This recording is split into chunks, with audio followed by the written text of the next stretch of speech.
In football, the battle lines are usually clear. It's Team A versus Team B. But sometimes a third adversary of sorts will enter the pitch, infuriating both clubs and fans alike. No, we're not talking about streakers, but great guess.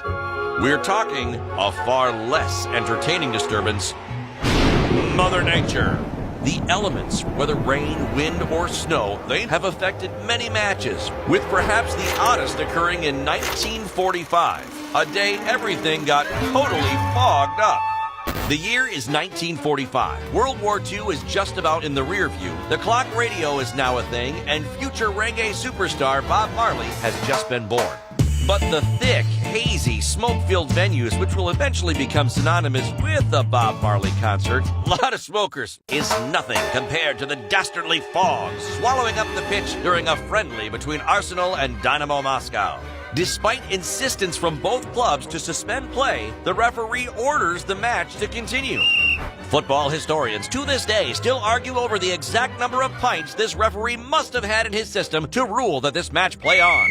Where historians agree is the friendly quickly turning into the opposite of friendly. Let's call it unfriendly, as both clubs look to gain an edge under the literal smokescreen of rolling fog covering the English countryside. The match sees the rule book thrown completely out the window and set ablaze by road flares Arsenal fans would have no doubt been carrying had they been invented at the time. At one stage, Moscow makes a substitution, completely legal, but does not actually remove anyone from the pitch. Very much illegal.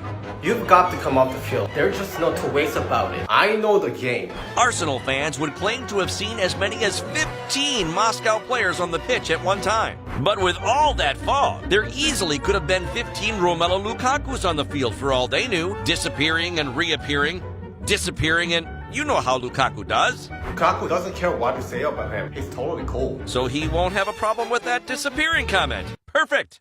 FC Arsenal would use the elements to their advantage as well, with one player who had earlier been sent off sneaking back onto the pitch and playing the remainder of the match. And you thought Diego Costa was a troublemaker. Unfortunately for Arsenal, yet fortunately for the hilariousness of this story, things get a lot weirder when the Arsenal goalkeeper, unable to see anything in front of him, runs full speed into a goalpost, knocking himself out cold. Yes, this actually happened. So the story should end here, right? No, it doesn't. As the unconscious goalie lay on the pitch, one quick thinking, goalie down, and most likely slightly inebriated Arsenal fan invades the pitch and takes the fallen Arsenal goalie's place in the net. Now the match must be halted immediately, right? Nope, play continues. To this day, no other match has ever been so hilariously affected by the sport's second greatest nuisance, Mother Nature. In case you were wondering, the first great nuisance obviously being streakers.